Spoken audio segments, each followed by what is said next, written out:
faktor tekanan hidup dan desakan ekonomi akibat daripada pandemik COVID-19 telah mencetuskan peningkatan sebanyak 902 kes keganasan rumah tangga dalam tempoh Januari hingga April tahun ini.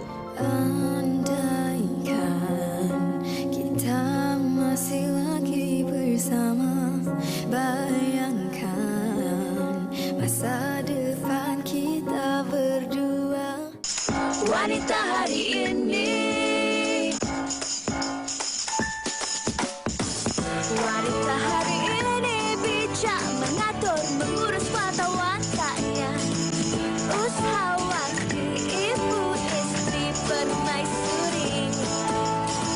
Wanita hari ini di zaman moden masih kekalkan adatnya, dihormati, disayangi, disanjungi.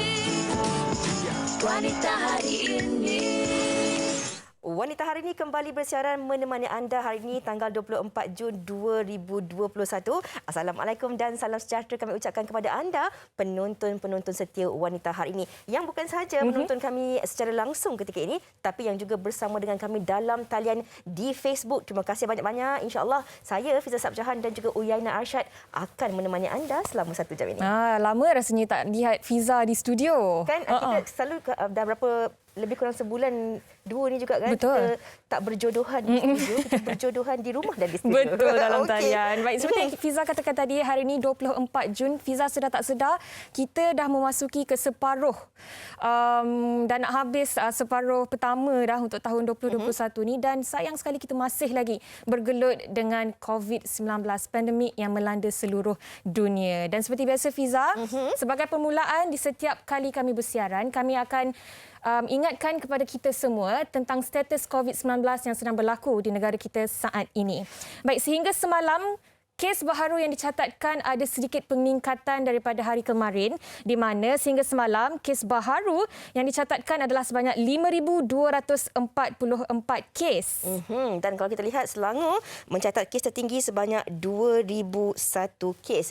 Dan kalau kita cakap tentang kes berkaitan COVID-19 ini, kita juga suka nak ingatkan diri kita dan juga anda penonton-penonton Wanita hari ini tentang bagaimana kita tangani kes peningkatan kes sporadik ini dengan tindakan kesihatan awam kendiri. Ini bermakna kita digalakkan untuk terus kekal di rumah. Kalau tak ada urusan yang tak penting, duduklah dalam rumah. Patuhi arahan semasa MKN. Dan kalau kita nak berhubung dengan ahli keluarga, sahabat-sahabat kita, kita kekal berhubung dengan teknologi. Tak apalah jumpa sekejap-sekejap ke, jangan. Kita cuba elakkan dan membeli barang secara dalam talian dan jalani pemeriksaan segera jika bergejala ataupun kontak rapat. Yana dan juga penonton, kita juga nak kongsikan kes sporadik yang tidak dikaitkan dengan mana-mana kluster dan lazimnya tidak menunjukkan sebarang gejala, dan ia juga boleh terjadi di kawasan yang penduduk berkepadatan tinggi paling terdedah kepada kes sporadik. Jadi orang ramai diseru untuk terus konsisten mematuhi SOP dan amalkan tindakan kesihatan awam kendiri. Dan sebenarnya kes sporadik ni yang paling menakutkan sebab kita tak tahu datangnya dari mana. Baik, seterusnya kami juga ingin war-warkan kepada anda untuk jangan terlepas tarikh janji temu vaksinasi COVID-19 anda. Sentiasa semak tarikh janji temu anda. Okey, dan mungkin anda juga tertanya-tanya apakah yang lebih baik, vaksin yang terbaik untuk diri anda. Ini ada sedikit paparan yang kami nak kongsikan bersama dengan anda. Bukan, dan sebenarnya kita nak kongsikan juga kepada anda penonton yang mana di kaca TV ketika ini bagaimana sebenarnya isi kandungan dalam vaksin itu. Anda boleh rajin-rajinlah buat pembacaan. Dan seterusnya bagaimana fungsi imuniti kelompok yang mana vaksin bukan sahaja melindungi diri tetapi turut melindungi mereka yang tidak boleh diberi vaksin. Sekiranya anda layak, segera untuk mendapatkan vaksin. Ini kerana Yana, apabila lebih ramai individu divaksin, patogen sukar untuk merebak dan menular dalam komuniti, dan individu yang telah divaksin biasanya akan imun, terlindung daripada penyakit berkaitan. Okey, banyak yang kita nak kongsikan kepada anda penonton Wanita hari ini. Betul, dan kalau pasal vaksin tadi kan, kalau kat Philippines sekarang ni mereka yang tidak mengambil vaksin, tidak tidak mahu, mereka akan dipenjarakan. Kalau di Filipina lah. Ya, okey. Dan Yana pun dah dapat tarikh vaksinasi. Sudah bulan 7 nanti. InsyaAllah bagi anda kena bersedia kalau nak pergi tu kan. Pastikan anda semak My Sejahtera anda, bawa kad pengenalan, bawa pen. Pen tu penting dan kalau ada boleh bawa lebih nak diberikan kepada orang lain pun tak bolehlah kita berkongsi. Tak payah kita berkongsi pen kan. Okey, kami nak kongsikan juga kepada anda dalam kehidupan kita hari ini seharian kita bersyukur kerana bangun pagi kita masih lagi bernafas, kita masih lagi berada dalam rumah yang selesa, dapat makan makanan yang sempurna. Tetapi dalam kegembiraan kita ini ada juga insan-insan yang mungkin serba kekurangan. Yang mana kita sebagai individu, ahli masyarakat dan juga keluarga seharusnya sentiasa peka terhadap apa yang terjadi di sekeliling kita. Hari ini kami nak kongsikan sesuatu yang tular baru-baru ini yang mana seorang individu memberi kasut baru buat uncle. Katanya beliau sudah lama untuk memberikan hadiah kepada pakcik tersebut kerana tidak sampai hati melihat individu tersebut memakai kasut koyak dan lusuh ketika bekerja. Ini dilakukan oleh peniaga cendol Muhammad Afiruddin Mat Arif. Dan kisah Afiruddin ini Yana mendapat perhatian netizen sehingga tular selepas Afiruddin berkongsi kisah yang digelar uncle itu menerusi satu hantaran di Facebook. Dan uncle tersebut sebenarnya merupakan seorang pekerja pembersihan dan Afiruddin menghadiahkan kasut baru kepada uncle tersebut bersempena dengan hari lahirnya sendiri. Wow, saya kira ini satu orang kata usaha yang tidak memerlukan sesuatu yang besar untuk menggembirakan hati orang lain. Dan terima kasih kepada saudara itu tadi kerana menggembirakan hati pakcik. Okey, baik, satu lagi berita yang kami nak kongsikan yang telah tular baru-baru ini adalah sesuatu yang agak membimbangkan di mananya berlaku di Seremban berkaitan dengan sebuah keluarga yang mana ayahnya yang berusia 31 tahun dipercayai mengalami tekanan perasaan akibat hilang pendapatan apabila bertindak mengurung isteri dan dua anaknya di rumah mereka. Dan menurut isterinya, dia menyedari keadaan suaminya berubah sikap dan seperti tertekan yang amat sangat sejak 2 hari sebelum kejadian itu. Sejak 2-3 hari sebelum kejadian itu, dia nampak lain, banyak termenung dan ada kalanya bercakap sesuatu yang tidak logik. Dan Fiza, saya kira ini adalah sesuatu keadaan yang sangat-sangat membimbangkan kerana kita semua pastinya terkesan dengan pandemik yang sedang berlaku sekarang ni. Ada yang kehilangan pekerjaan, ada yang kesihatannya juga semakin menurun dan sebagainya. Dan saya kira ini juga adalah usaha kita sebagai ahli masyarakat, keluarga dan juga kenalan untuk sentiasa cek ataupun memeriksa keadaan orang di sekeliling kita. Betul. Kerana seperti Fiza selalu katakan, kita semua berada dalam ribut yang sama tetapi kita semua tidak berada dalam bot yang sama. Ya, kapal kita berbeza-beza. Itu yang saya katakan daripada awal tadi, kita harus sentiasa peka dan menyemak kan rakan-rakan kita. Lagi-lagi kalau kadang-kadang rakan kita tu duduk seorang ke ahli keluarga yang jauh di kampung dan sebagainya. Itu tanggungjawab kita sebenarnya sebagai ahli masyarakat. Okey, kami nak kongsikan sesuatu juga kepada anda yang mana Pharma Niaga memainkan peranan yang penting dalam memastikan bekalan ubat-ubatan berterusan terutamanya dalam situasi pandemik ini. Dan sebagai salah satu sebuah syarikat farmasutikal terbesar di Malaysia, syarikat Pharma Niaga amat mementingkan kualiti dan ketelitian dalam setiap perkara yang membabitkan penghantaran ubat-ubatan bagi memastikan bekalan perubatan yang dihantar ke seluruh negara sentiasa berada dalam kualiti yang baik. Kami di Wanita Hari ini diberi kesempatan untuk turut sama dalam sebahagian rutin kerja harian Johan Jaafar, iaitu Ketua Logistik dan Edaran Pharma Niaga Berhad bersama Khairul Hasni dari Jabatan Penghantaran Pharma Niaga dalam pengendalian proses penghantaran ubat-ubatan. Jadi, dan untuk apa itu, kata? Kita saksikan.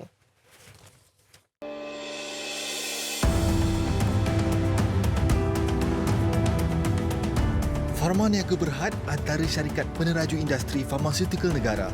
Selain sektor kajian dan pembuatan ubat generik, bahagian logistik juga antara tunjang utama perkhidmatannya.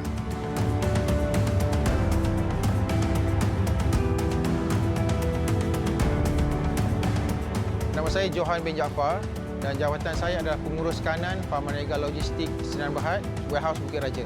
Saya bertanggungjawab untuk mengawal keseluruhan operasi Pharma Niaga Logistik di Bukit Raja untuk memastikan kami patuh pada compliance dan juga memenuhi segala pesanan yang telah pesan daripada pihak customer kepada kami. Gudang Pharma Niaga di Bukit Raja ini telah diwujudkan pada 1994. Luas bagi gudang Bukit Raja adalah 120,000 kaki persegi yang mempunyai beberapa fasiliti, iaitu kita punya automated storage retrieval system, crane yang beroperasi secara automatik. Pharmanega Logistik mempunyai fasiliti penyimpanan automatik iaitu ASRS Automatic Storage Retrieval System yang boleh menempatkan 5,500 pallet pada suatu masa. Once you put the pallet on this conveyor, secara automatiknya dia akan memuat naik maklumat menentukan lokasi barang tersebut.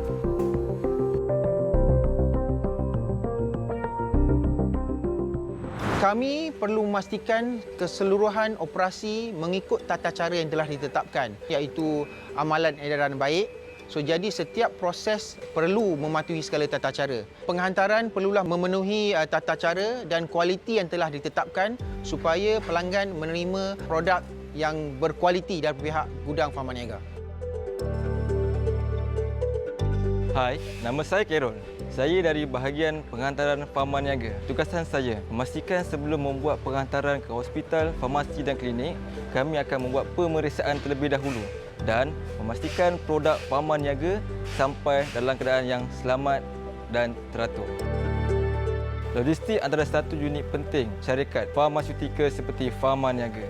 Apabila ubat-ubat dihasilkan dan dikomersialkan, kami dipertanggungjawabkan untuk pengstoran dan penghantaran tepat pada waktunya. Cabaran saya di sini memastikan penghantaran dibuat mengikut pesanan pelanggan. Walaupun melibatkan lokasi yang jauh seperti Kelantan dan Terengganu sejauh 400 km, kami memastikan setiap tempahan sampai dengan sempurna. Mereka, warga Pharmanega yang komited memastikan penghantaran selamat dan tepat pada waktu.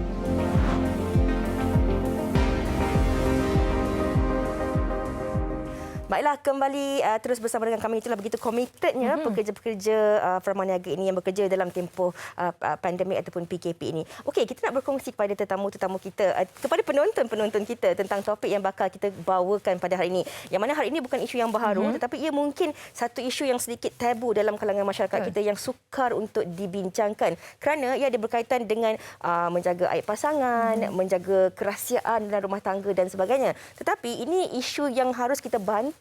Dan kita juga rasa mungkin penonton-penonton hari ini ada dalam kalangan anda yang mungkin mengalami ataupun mungkin ada juga dalam kalangan keluarga ataupun sahabat-sahabat anda yang pernah mengalami masalah isu penderaan dan juga keganasan dalam rumah tangga. Betul tu, dan berkaitan dengan isu penderaan dalam rumah tangga ni, saban hari kes semakin meninggi terutamanya dalam tempoh COVID-19 sekarang ini, dan kami juga ingin mencari solusi terbaik untuk mereka yang berada dalam kemelut ini. Dan lebih penting, Fiza, bagaimana kita sebagai masyarakat memainkan peranan supaya situasi ini semakin hari semakin dapat diturunkan. Kepada anda yang menonton sekarang ini, mungkin ada sebarang perkongsian yang ingin diceritakan bersama dengan kami di Wanita Hari ini, boleh terus ke laman Facebook WHI TV3 dan tinggalkannya di ruangan komen di bawah. Baiklah, kita nak berehat dahulu seketika. Pastikan terus bersama kami di Wanita Hari ini.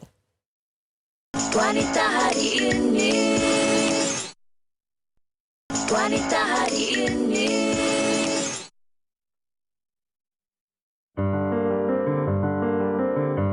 Sepanjang tempoh tahun lalu, sebanyak 5,260 kertas siasatan dibuka, manakala statistik talian kasih KPWKM merekodkan 2,540 kes keganasan rumah tangga. Manakala faktor tekanan hidup dan desakan ekonomi akibat daripada pandemik COVID-19 telah mencetuskan peningkatan sebanyak 902 kes keganasan rumah tangga dalam tempoh Januari hingga April tahun ini. 4 Mei lalu, negara telah digemparkan dengan satu kes di mana seorang wanita bertarung nyawa selepas parah dibelasah suami. Mangsa berusia 43 tahun yang sedang hamil 4 minggu dilaporkan kritikal apabila mengalami kecederaan parah dengan tengkorak kepalanya terpaksa dibuang akibat pendarahan selain rahang, tulang belakang serta rusuknya retak. Perasaan takut dan terperangkap bersama di rumah menyebabkan mereka ini tiada tempat mengadu. Justru, apakah solusi bagi mangsa terlibat dalam keganasan rumah tangga? Dan apakah peranan masyarakat untuk menangani isu ini?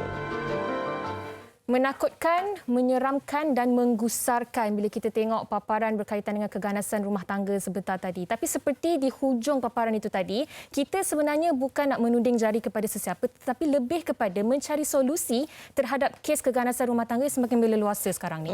Okey, ini yang kita nak bawakan bersama dengan panelis-panelis kita yang telah pun berada dalam talian hari ini. Kita bawa dua orang individu yang cukup hebat dalam bidang masing-masing. Kita perkenalkan yang pertama kita bersama dengan Profesor Dr. Nuraida Endut selaku pengarah Pusat Penyelidikan Wanita dan Gender Kanita University Sains Malaysia. Assalamualaikum, apa khabar? Waalaikumsalam, Fiza dan Yana. Bertemu kembali kita. Ya, Prof sihat ya, Prof?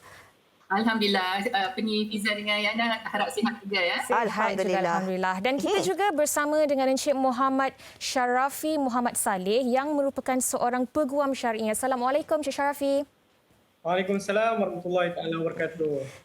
Cik Sharafi ni, tuan ni memang banyak memberi hikmat nasihat juga ataupun banyak perkongsian tentang syariah ini di laman media sosial terutamanya di Twitter ya tuan ya. Terima kasih banyak-banyak memberi banyak manfaat juga yang boleh dijadikan bahan pembacaan.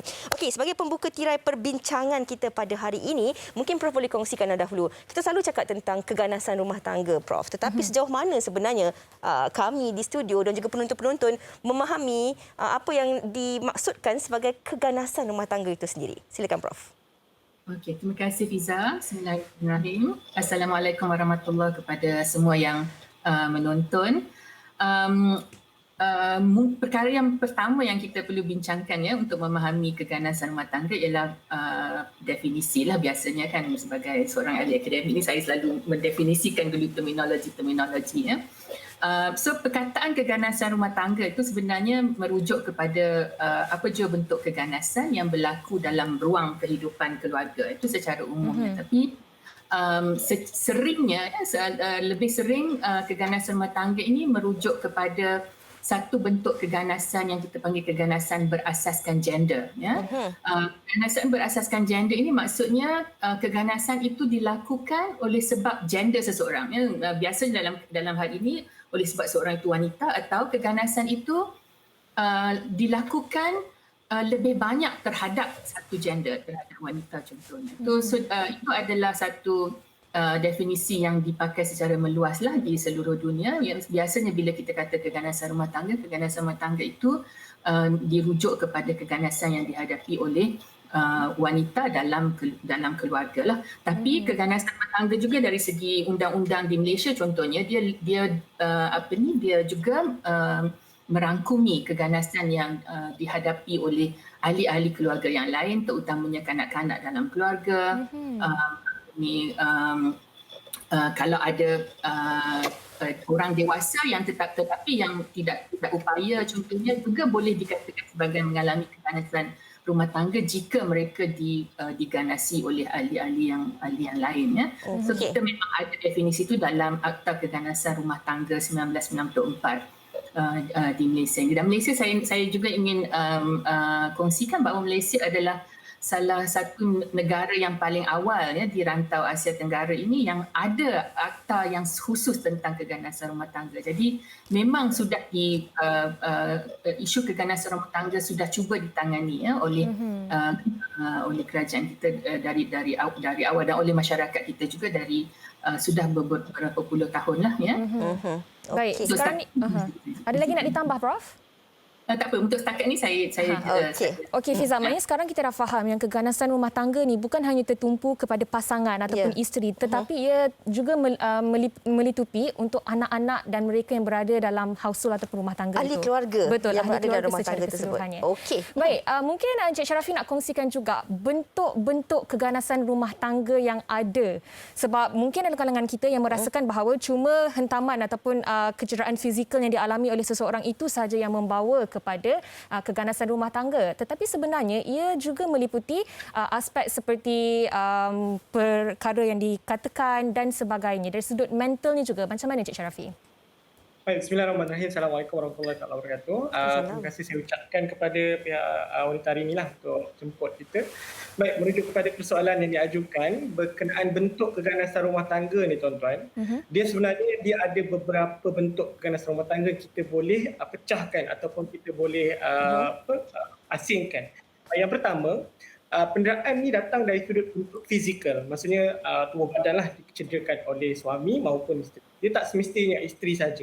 Keganasan rumah tangga ni berlaku sama ada suami ataupun isteri. Dan kecederaan ni datang dalam bentuk fizikal tu yang pertama. Yang kedua dari sudut mental. Tu memang kita kerap dengar. Okay? Tapi ada lagi bentuk-bentuk keganasan rumah tangga yang kita mungkin terlepas pandang. Okay? Selain dua benda tu, yang ketiganya adalah penderaan dari sudut emosi. Okay, emosi. Yang keempat dari sudut seksual. Seksual ni maksudnya bila rumah tangga itu orang kata dibina dan dibina atas dasar nafsu semata-mata, maka dia akan muncul penderaan dari sudut seksual ni, dari sudut hubungan kelamin suami isteri. Itu yang keempat. Yang kelima ni, jarang-jarang orang kata perasan penderaan dari sudut spiritual. Dan apa yang saya sebut ni tadi, datangnya ataupun data ni kita ambil daripada Kementerian Kesihatan Malaysia. Maksudnya itu yang direkodkan bentuk-bentuk keganasan rumah tangga. Yang mana Fiza dengan Yana nak tahu, mangsa-mangsa keganasan rumah tangga ni, kalau boleh saya tambah sikit apa yang Prof kongsi sebentar tadi. Dia melibatkan yang pertama isteri, itu memang biasa, kaum yang lemah. Okay. Yang kedua suami pun terlibat juga sebagai mangsa keganasan rumah tangga. Ketiga, anak-anak pun terlibat. Okay. Anak-anak pun terlibat. Yang keempat ialah ahli ataupun mereka yang tinggal serumah dengan kata pemangsa dan juga mangsa itu sendiri. Itu antara sebab-sebab ataupun mangsa yang terlibat dan juga bentuk keganasan rumah tangga yang kita boleh kata pecahkan dalam kata sesi kita pada kali inilah. Okey. Banyak sebenarnya Fiza. Ya, betul tu Yana. Banyak kita nak tanyakan sebenarnya kepada tuan sendiri dari sudut syariah dan undang-undangnya dan juga kepada Prof dari sudut pandang dan dari sisi gendernya. Tapi sebelum tu kami nak kongsikan juga kepada anda satu perkongsian ini yang sempat dirakamkan oleh rakan wartawan kami Syifa Nur. Silakan. Perkahwinan adalah bentuk penyatuan dua hati dan setiap pasangan pastinya mengimpikan perkahwinan yang sempurna. Namun tidak semua perkahwinan berakhir dengan kebahagiaan. Nur Aisyah Baharum, 27 tahun, reda apabila mahligai yang baru dibina akhirnya musnah. Sebelum kahwin, suami ibarat lelaki dambaan ramai wanita, perwatakan yang baik, ilmu agama yang tinggi dan kejayaan yang elok. Selepas beberapa bulan berkahwin, suami saya mula berubah. Makanan yang saya masak tidak lagi diusik. Solat jemaah pun tiada. Saya asyik dapat herdikan, makian dan cacian. Suami kerap tidak pulang ke rumah, alasannya tidur di rumah rakan karib. Bila saya selalu bertanya, kaki dan tangan mesti naik ke badan dan muka saya. Saya dapat bertahan sekali dua dan menipu orang sekeliling demi menjaga nama baik suami. Tapi bila dia start untuk tolak dan tampar saya sewaktu saya mengandung, saya rasa saya dah tak boleh lagi hidup dalam perkahwinan ini. Rupanya dia berkahwin dengan saya atas sebab desakan keluarga yang nak dia berkahwin. Jadi saya cerita masalah ni pada rakan saya dan ada yang suruh saya bertahan demi anak yang saya kandung. Saya bagi dia peluang terakhir. Tapi bila saya dah bagi tahu, dia semakin berani bawa kawannya ke rumah. Saya rasa tak tahan dan saya mengadu kepada keluarga saya kerana keluarga suami saya tidak lagi percaya cerita saya. Saya perlu bangkit. Anak saya perlu hidup dalam suasana positif. Saya ada kerjaya, saya ada wang simpanan. Jadi saya fikir saya perlu ke mahkamah dan failkan perceraian. Alhamdulillah saya bersyukur kerana saya berani untuk keluar daripada perkahwinan ni. At first saya memang takut nak jadi janda sebab saya takut orang mengata. Saya takut orang mengata anak saya tak ada ayah. Tapi saya tak boleh pentingkan diri sendiri. Buat apa saya berpura-pura tapi akhirnya saya yang menjadi mangsa. Saya yakin ramai wanita di luar sana pun merasai apa yang saya rasa. Semoga kisah kebangkitan Aisyah dalam memperjuangkan haknya dapat menjadi kekuatan untuk wanita yang mengalami nasib yang sama. kisah Aisyah, Yana. Saya kira penonton-penonton yang sedang menonton ketika ini pasti ada juga dalam kalangan anda yang pernah mengalami situasi yang sama ataupun hampir sama, ataupun mungkin insan-insan di sekeliling anda berada dalam keadaan tersebut. Okey, ini kita nak tanyakan kepada Prof hari ini. Kalau kita dengarkan daripada apa yang dikongsikan oleh Aisyah itu tadi, ini yang kita katakan dari awal tadi, Syah dan juga Tuan, isu yang tabu, susah nak dibincangkan dalam kalangan masyarakat. Bila kita cakap kepada ahli keluarga ataupun rakan-rakan kata, jangan keluar pada perkahwinan walaupun dah lebam sana, lebam sini kerana risau nak jadi janda. Dan kebanyakan alasan yang diberikan adalah kesiankan anak. Prof, ini yang kita nak kongsikan. Adakah wajar sebenarnya anak itu dijadikan alasan untuk kekal dalam hubungan rumah tangga sedangkan tak ada lagi cinta, tak ada lagi kebahagiaan, malahan diri ini dijadikan sebagai bola, dipukul, dihempuk, dicampak dan sebagainya, Prof? Okey, terima kasih Fiza. Ya, ada banyak sebab mengapa wanita tidak keluar daripada keganasan. Salah satunya adalah kerisauan tentang anak lah. Sebenarnya Pusat Penyelidikan Wanita dan Gender pada tahun 2012 telah menjalankan satu kajian prevalence tentang keganasan rumah tangga atau yang kita panggil intimate partner violence, keganasan yang berlaku dalam hubungan intim. Dan kita telah menjalankan household study lah, dan kita dapati sebenarnya di Malaysia ini ada 9% wanita yang pernah mengalami satu bentuk keganasan rumah tangga. So 9% ni walaupun nampak angka tu kecil, tapi bila kita bandingkan dengan isi rumah, jumlah isi rumah di Malaysia sebenarnya banyak. So 9% wanita ini, dan mereka mengatakan bahawa keganasan yang mereka alami terutamanya adalah keganasan emosi. 7.8% mengatakan keganasan yang mereka alami adalah keganasan emosi, 5% keganasan fizikal, ada keganasan seksual sebanyak 1.7%, dan ada yang mengalami ketiga-tiga jenis keganasan lebih kurang dalam 1.2%. Dan sebenarnya impak sebelum saya terangkan mengapa wanita tidak keluar daripada keganasan, saya juga ingin membincangkan bahawa dalam kajian ini kita dapati bahawa impak keganasan yang paling tinggi ialah 99% daripada wanita yang mengalami keganasan menyatakan mereka mengalami kemurungan. 99%. So lebih kurang semua, maksudnya semualah yang mengalami keganasan akan mengalami masalah tu. Kemurungan. Tetapi juga impak yang amat penting juga ialah impak fizikal. Impak fizikal kepada wanita, kecederaan fizikal tu 55% mengalami kecederaan fizikal, 49% mengalami kecederaan fizikal yang spesifik, iaitu kecederaan reproduktif. Kecederaan reproduktif ini amat penting atau amat bahaya kepada wanita sebab dia berkaitan dengan organ reproduktif yang sukar untuk diubati.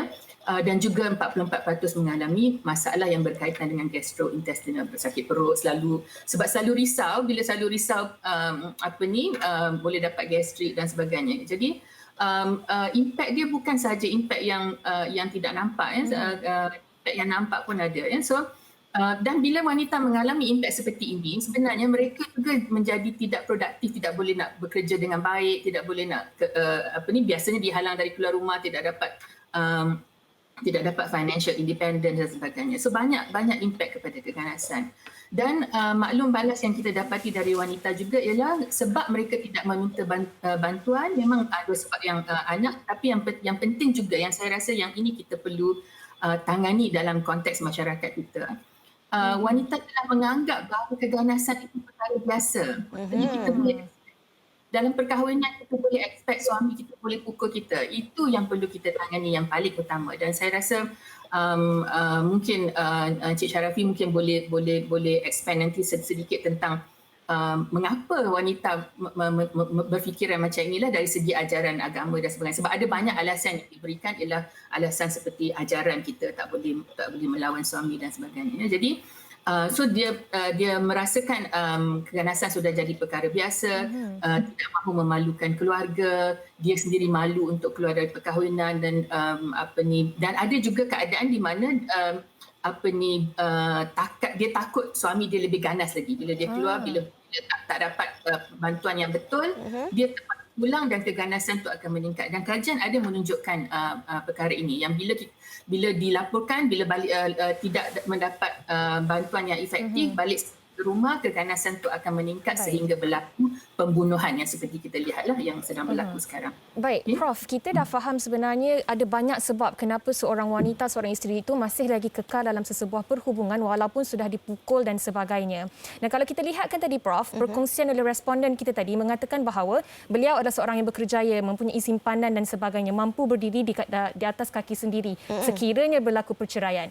Tetapi hakikatnya, Tuan Sharafi, kalau boleh dikongsikan, ramai dalam kalangan wanita, isteri khususnya, yang tidak mempunyai sumber pendapatan, yang bergantung sepenuhnya kepada suami untuk kelangsungan diri dan juga anak-anak. Untuk mereka, Encik Sharafi, bagaimana? Adakah apa-apa solusi yang terbaik untuk mereka sekiranya membuat aduan? Adakah ianya akan memberi kesan yang negatif kepada mereka dan juga rumah tangga mereka? Baik, berkenaan dengan persoalan yang diajukan. Dia macam ni, tuan-tuan. Bila berlaku domestic violence ataupun keganasan rumah tangga, perkara pertama yang perlu dilakukan oleh mangsa ialah selamatkan diri dulu. Itu yang pertama. Okay? Kita kena selamatkan diri. Apa-apa kita nak buat selepas itu, kita mesti selamatkan diri daripada keganasan yang sedang berlaku. Itu yang pertama. Yang kedua, andai katalah keganasan itu sehingga mengancam nyawa, macam yang anda cakap tadi lah, mengancam nyawa sampai tahap pembunuhan dan sebagainya. Kita kena buat report polis. Okey, report polis ni, tuan-tuan, tak kisah nak buat di mana-mana, tapi seboleh-bolehnya dalam keadaan yang terdekat. Maksudnya kalau dalam tempoh 24 jam keganasan itu berlaku, terus pergi balai polis berhampiran dan buat report polis. Okey, right. Kemudian kalau katalah berlakunya kecederaan fizikal ataupun mental dan sebagainya, kita pergi ke hospital terdekat untuk dapatkan laporan. Dari sudut bantuan, katalah bantuan, macam yang anda tanya, apa bantuan yang boleh diberikan. Right. Kalau kita tengok, kita punya senator Menteri Agama kita, dia dah pernah buat satu inisiatif untuk membantu mangsa-mangsa keganasan rumah tangga yang mana pihak JAWI, Jabatan Agama Islam Wilayah Persekutuan, dengan kerjasama Kementerian Pembangunan Wanita, Keluarga dan Masyarakat, dia dah menjadi dia menjadikan masjid sebagai pusat transit untuk mangsa-mangsa keganasan rumah tangga. Sementara nak mendapatkan satu perintah untuk membubarkan perkahwinan ataupun menghalang daripada keganasan rumah tangga itu dari terus berlaku.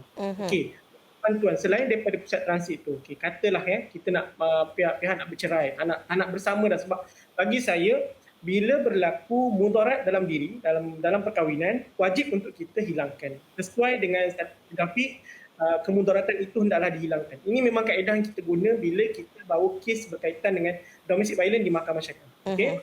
Bila melibatkan bantuan, okey, kita ada banyak saluran. Okay. Yang pertama, kalau kata berlaku keganasan rumah tangga selain daripada laporan ke balai polis, kita boleh jumpa dengan mana-mana peguam. Okay, peguam ni mungkin Yana dengan Fiza terfikir, peguam mesti kos, betul? Mahal. Mahal, itu perkara pertama. Jangan risau, kita orang memang dah sebati dengan benda tu. Tapi tak apa, kita nak terangkan supaya masyarakat tahu sebenarnya kalau katalah ketidakmampuan, kata mangsa tu mungkin keluar dalam keadaan sekelais pinggang, tak ada duit dan sebagainya, kita ada saluran yang kedua, iaitu boleh pergi ke yang pertama Majlis Agama. Majlis Agama dia Baitul Mal. Okay, Baitul Mal dia ada unit yang boleh membantu untuk menolong mereka yang kurang berkemampuan. Okay, itu yang pertama. Yang kedua, kalau kita perlukan bantuan dari sudut peguam, selain daripada peguam swasta, kita ada peguam kerajaan, iaitu Jabatan Bantuan Guaman. Dulu dikenali sebagai Biro Bantuan Guaman. Okey, Jabatan Bantuan Guaman ni, Yana dengan Fiza, dia tidak, mana kata tidaklah terlampau strict sangat. Dia akan teliti. Kalau kata situasi tuan-tuan dan puan-puan melibatkan keganasan rumah tangga, takkan dia nak biarkan. Dan dia akan itu sebaik mungkin mereka yang kurang berkemampuan. Itu kita kena faham. Utamakan mereka-mereka yang tidak ada kemampuan dari sudut kewangan. Itu Jabatan Bantuan Guaman itu diwujudkan untuk membantu pihak-pihak bangsa yang terlibat. Baiklah, Tuan Sharifi, antara perkara lain juga yang kadang-kadang membuatkan ramai dalam golongan wanita ini takut untuk keluar daripada keganasan rumah tangga ini, alasannya anak. Macam tadi, satu sifat kebergantungan kepada suami. Nombor dua, anak. Kadang-kadang mereka ini diugut kerana mungkin juga kita ada kurang pembacaan ataupun pendedahan. Kita takut yang nanti tak dapat hak penjagaan anak, suami akan merampas anak, tak dapat berjumpa dengan anak dan sebagainya. Dan satu lagi dari sudut pembuktian. Bila cakap nak pergi mahkamah, perlu ada pembuktian. Itu yang kalau kita baca, kita fikir, kita kata, macam mana nak buktikan ni? Sedangkan di didera 5 bulan lalu, digaduh pukul lebam, baik semula dengan suami, lupa pula nak pergi klinik, nak buat laporan polis. Jadi bagaimana sebenarnya kita boleh membantu untuk membuka mata dan juga minda golongan ini yang bahawa mereka ini boleh dibantu sebenarnya? Okey, alright. Macam saya sebut tadi. Okey, kalau kata Fiza dengan Yana, kita recap balik yang tadi. Okey, kalau kata berlaku domestic violence, yang pertama, kita selamatkan diri. Yang kedua, kita mesti kumpul kekuatan. Maksudnya kumpul kekuatan maknanya dalam nak tak nak, anak ni kena tolak tepi tu. Yana, kita kena tolak tepi tu insya-Allah. Sebab sekarang ni yang menderita ni adalah kita, mangsa keganasan rumah tangga. Jadi, kita kena kumpul kekuatan untuk kita ada orang kata kekuatan untuk meneruskan kes di mahkamah. Jadi dari sudut pembuktian, sebab itulah kita katakan apa-apa pembuktian mestilah dibawa dengan jelas dan teliti. Sebab itulah kita perlukan report polis, kita perlukan medical report, kita perlukan bukti-bukti. Contoh kalau kata didera dan penderaan itu jelas, maksudnya kita nampak ada kesan lebam dan sebagainya, ambil gambar. Gambar itu akan membantu semasa perbicaraan di mahkamah. Dan tahu Yana dan juga Fiza, kita di mahkamah, kita ada banyak jenis perceraian yang membolehkan pihak-pihak membubarkan perkahwinan itu. Maksudnya sekarang kita cerita dari sudut macam mana dari sudut pembuktian tu. Dia kena dia kena ikut flow yang kita dah bagi tahu tu. Sebab itu adalah salah satu cara untuk membantu mahkamah. Sebab yang macam ni Yana dengan Fiza, kita di mahkamah, mahkamah tak tahu apa yang berlaku dalam rumah tangga pihak-pihak. Okay, dia tak tahu. Jadi bila dia tak tahu, pembuktian itu mestilah datang daripada pihak yang mendakwa. Maksudnya kalau isteri mendakwa dia didera, dia mesti bawa bukti. Okay, jangan simpan terlampau lama. Sebab bila terlampau lama, dia akan menyukarkan perbicaraan dan pasti saksi untuk kes keganasan rumah tangga ni kalau boleh. Okay, kalau katalah dalam lepas tu, baliklah kepada keluarga kita sendiri. Masa keluarga ialah orang yang boleh membantu kita. Kalau kata di proceed kes ke mahkamah syariah. Tuan, maafkan saya kalau nak mencelah. Kalau tadi kita kata okey, letak anak ke tepi dahulu. Okey, sekarang ni kita dah selesaikan urusan kita bawa semula kepada anak ini. Bagaimana sebenarnya kita nak meyakinkan penonton-penonton bahawa mereka juga berhak untuk mendapat hak penjagaan anak itu jika mereka ini pergi ke mahkamah mengadu bahawa mereka ini merupakan mangsa kepada penderaan itu tadi, Tuan? Okey, baik. Dari sudut isu anak, macam saya cakap tadi, kita letak anak tepi sebab isu anak ni adalah satu isu yang kita akan bincangkan di mahkamah yang berbeza. Untuk isu perceraian ataupun perceraian yang melibatkan domestic violence, kita akan bincang ataupun kita akan bahaskan di mahkamah rendah. Untuk isu anak, dia akan pergi ke mahkamah tinggi. Okey, untuk isu anak, dia macam ni. Paling mudah faham adalah selagi mana isteri tu ataupun mungkin suami yang jadi mangsa penderaan tu tidak disabitkan. Kalau isteri lah, isunya isteri lah sekarang ni. Kita sebab banyak mangsanya daripada isteri. Tidak disabitkan nusyus oleh mana-mana mahkamah syariah dalam Malaysia, isteri tersebut masih boleh berhak untuk mendapat hak penjagaan anak. Okay, itu yang pertama. Yang kedua, bila berlaku perceraian, tak kisahlah suami yang ceraikan ke ataupun isteri yang minta cerai, selagi mana kebajikan anak itu dijaga dengan baik. Okay, dijaga dengan baik, mak masih boleh mendapat hak penjagaan penuh anak. Sebab macam ni, asasnya bila anak tu, kalau kata anak tu contoh lelaki di bawah usia 7 tahun, perempuan di bawah usia 9 tahun. Ini usia mumayyiz. Mumayyiz ni kita kata boleh bezakan baik dan buruk. Dia boleh buat pilihan. Dia boleh pilih nak pergi ke ayah ataupun nak pergi ke ibu. Okey. Bila usia di bawah 7 dan 9 tahun, secara asasnya ataupun kita pakai status quo ni, dia akan diletakkan di bawah ibu. Anda kata mungkin Fiza dengan Yana terfikir. Habis tu kalau didera, dibelasah, macam mana nak kekalkan hak penjagaan anak?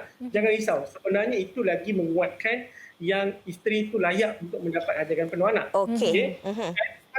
Kalau katalah hilang sekalipun penjagaan anak tu, orang kedua yang layak adalah ibu kepada maknanya nenek sebelah ibu. Okey, baik. Alright. Dan itu kalau berkaitan dengan penjagaan anak, pastinya kebajikan anak itu yang paling dititik beratkan. Yeah. Dan Prof. Doktor, kalau kita bercakap tentang kesan keganasan rumah tangga ini, bukan sahaja kepada mangsa yang dipukul, mangsa yang didera, tetapi kesannya juga boleh dilihat dalam kalangan kanak-kanak. Prof, kalau Prof boleh kongsikan juga antara dua situasi. dari segi kesan psikologi anak-anak ini, sekiranya anak-anak ini tadi melihat secara langsung dan berterusan ayahnya sering kali memukul anak-anaknya, isterinya, dan jika nak dibandingkan dengan keadaan di mana isteri mengambil tindakan, membuat laporan dan keganasan itu terhenti. Dari sudut psikologi anak-anak itu, Prof, yang mana yang akan lebih baik? Traumanya tu, Prof. Okey, terima kasih Ana. Sebenarnya saya bukan seorang ahli psikologis lah, tapi saya juga ada banyak membaca tentang isu impact kepada kanak-kanak. Sebenarnya dia berada dalam keadaan yang berada dalam keadaan yang dua-dua lah. Maksudnya memang perceraian perceraian akan ada impact kepada kanak-kanak. Tetapi hidup dalam keganasan juga ada impact kepada kanak-kanak. So dan risiko hidup dalam keganasan adalah kita boleh lihat lebih banyak sebab ada risiko fizikal juga, ya. Maksudnya kalau dia ada ayah dan ibu sentiasa ayah sentiasa melakukan keganasan terhadap ibu, dan keganasan itu mungkin boleh terkena kepada dia bila ayah baling barang dan sebagainya. Ada risiko untuk keganasan fizikal juga berlaku kepada kanak-kanak. Dan pada masa yang sama, melihat keganasan itu juga ada risiko dia kepada kanak-kanak. Maksudnya apabila seorang kanak-kanak melihat keganasan dalam keluarga, dia mungkin menjadi satu keadaan normal kepada dia. Keganasan itu menjadi satu nilai yang normal kepada dia. Dan ini perkara yang amat bahayalah kepada bila kanak-kanak itu membesar menjadi orang dewasa. Dan cara keganasan itu impact kepada kanak-kanak, dia tak ada yang konklusif lah. Tak ada maksudnya bila dia lihat keganasan dia mesti akan jadi ganas. Kalau dia lelaki dia mesti akan jadi ganas seperti bapa dia. Tak ada kajian konklusif. Tapi adalah impact tu. Maksudnya kalau seseorang kanak-kanak tu melihat keadaan yang tidak adil dalam hubungan antara ibu dan bapa dia. Dia mungkin bila dia berkahwin juga dia melihat sebagai role, maksudnya suami mesti keras, isteri mesti ikut dan lembut dan sebagainya. Itu mungkin ada impact seperti itu. Dan pada masa yang sama mungkin kalau seseorang kanak-kanak melihat keadaan itu juga, dia juga menjadi seorang mangsa, ya. Maksudnya dia pun akan jadi bila dia berkahwin dia rasa macam suami dia pukul dia dan dia menerima dan menjadi mangsa. So itu ada risiko dia juga. Memang tapi yang lebih immediate dia ialah keselamatan fizikal kanak-kanak memang terancam bila berlaku keganasan dalam keluarga. Bukan saja ibu dia ataupun isteri kepada pelaku itu yang akan mengalami kecederaan, kebarangkalian untuk berlaku kecederaan kepada kanak-kanak juga akan berlakulah. Okay. Saya rasa maksudnya yang penting ialah kita sebab tujuan kita ada undang-undang keganasan rumah tangga. Dulu sebelum tahun 1994 ada banyak perdebatan bahawa memang suami ada suami boleh pukul isteri sebab ada ajaran-ajaran seperti itu. Saya rasa perkara seperti ini sepatutnya dia punya wacana tu telah berubah, ya. Maksudnya kita dah tahu dah sebenarnya, maksudnya dalam Islam terutamanya untuk masyarakat Islam dan juga untuk agama-agama lain, keganasan itu tidak boleh ditoleransi. Keganasan dan bentuk dalam keluarga tidak boleh ditoleransi. Keluarga mestilah menjadi satu ruang yang selamat, satu ruang yang memberi ketenangan kepada ahli-ahli keluarganya. So apa bentuk keganasan juga seperti Encik Syarafi sebut tadi,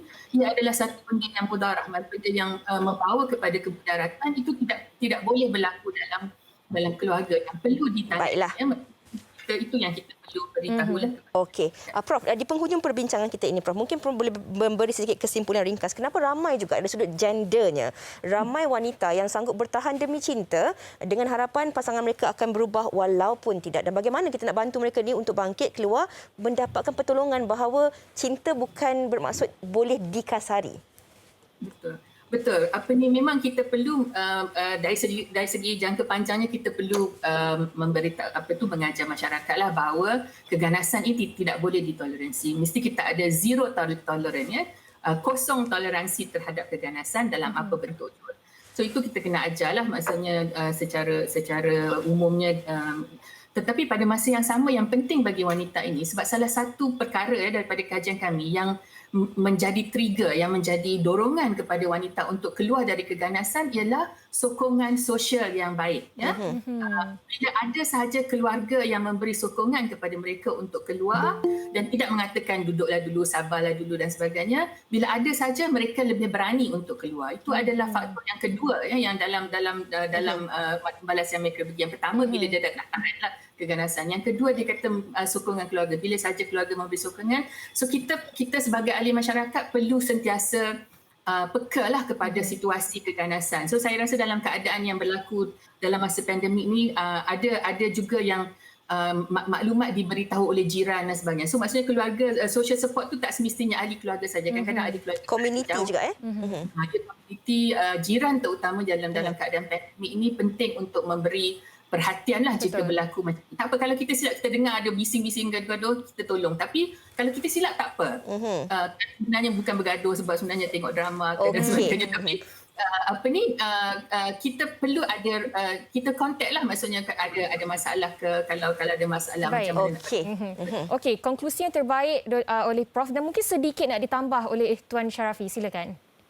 Baik, sebagai konklusinya, maknanya kita nak menutup kita punya diskusi kita. Sebagai kita kena mainkan peranan sebagai komuniti yang baik. Kata seperti mana kata Prof tadi lah. Selain daripada ahli keluarga, jiran pun memainkan peranan. Andai katalah terdengar ataupun mungkin jiran terperasan bunyinya lain macam di sebelah tu, ambillah tahu apa yang berlaku pada jiran yang itu. Dalam tempoh ini, Fiza dengan semua orang terkesan.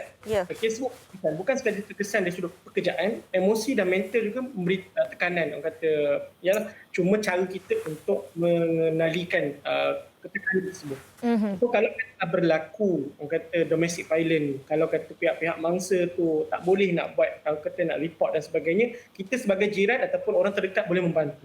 Membantu yang pertama, kita boleh tolong bawa pergi ke Balai Polis Berhampiran untuk buat pengaduan. Itu yang pertama. Yang kedua, kita ada talian kasih yang diwujudkan. Mana talian kasih untuk mereka-mereka yang mengalami gangguan rumah tangga. Selain kita ada teledera. Teledera ni maknanya sekarang ni semua orang ada telefon. Jadi kita manfaatkan telefon kita tu dengan sebaiknya. Dan yang terakhir, kalau kata worst come worst, pergilah ke hospital yang berhampiran untuk buat check up.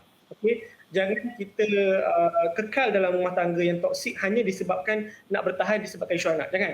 Sebab anak yang membesar dan memerlukan kasih sayang daripada seorang ibu dan bapa yang baik ataupun yang kata berakhlak mulia lah. So kita kena mainkan peranan. Kalau kata berlaku keganasan rumah tangga, jangan tunggu, jangan stay sebagai contoh. Fikirkan masa depan, pastikan dapat sokongan kepada orang terdekat dan berhampiran dengan kita supaya sama-sama kita dapat membantras keganasan rumah tangga ni dari masa ke masa, insya-Allah. Baiklah, terima kasih banyak-banyak. Saya kira itu satu kesimpulan penutup yang menjadi pelengkap kepada apa yang telah pun dikongsikan oleh Prof Norida sebentar tadi. Terima kasih banyak-banyak kita ucapkan kepada Tuan Muhammad Sharafi Muhammad Saleh selaku Program Syari'i dan juga Profesor Dr. Norida Endut yang sudi bersama dengan kita berkongsi banyak sebenarnya tips dan juga pengisian-pengisian berguna yang dapat kita guna pakai dalam kehidupan seharian kita. Terima kasih sekali lagi kepada tetamu kita dan yang paling penting say no to domestic violence, zero tolerance. Baik, kita nak berehat seketika, kita akan kembali selepas ini di Wanita Hari Ini bersama Sarah Suhairi. Wanita Hari Ini. Wanita Hari Ini. Kembali bersama kami di Wanita Hari Ini. Ada sesuatu yang menarik nak kami kongsikan kepada anda penonton-penonton Wanita Hari Ini. Yang mana akibat terlalu sibuk dengan kerjaya, Arman tidak terfikir untuk bercinta hinggalah dirinya ditemukan dengan Rania. Namun tidaklah mudah seperti yang disangka. Apa yang berlaku? Nantikan drama terbaru dibintangi oleh Hisham Hamid, Aprina Manros dan ramai lagi di slot Akasia, Hatimu Sedingin Salju. Mulai hari ini 24 Jun, Isnin hingga Jumaat 7 malam hanya di TV3. Dan seperti biasa setiap kali slot Akasia ini pasti akan ada runut bunyi yang cukup menarik yang nak terus dikongsikan bersama dengan anda. Kalau nak tahu apakah runut bunyi yang bakal bersama-sama dengan siri Hatimu Sedingin Salju ini, kita saksikan klip persembahan ini. Silakan.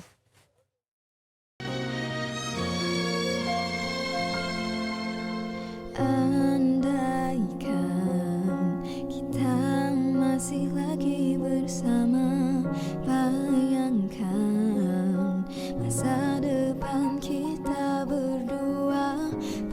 pastikan saat indah pada waktunya. Tapi sayang hanyalah kenangan silam. Aku masih lagi di sini kesorangan.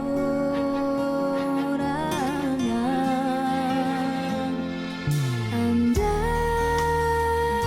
kau dan aku bertahan, bayangkan apa mampu kita kecapi bahagia bersama. Sayang, kau dan aku kecundang, selamat tinggal ku ucapkan, oh kenangan.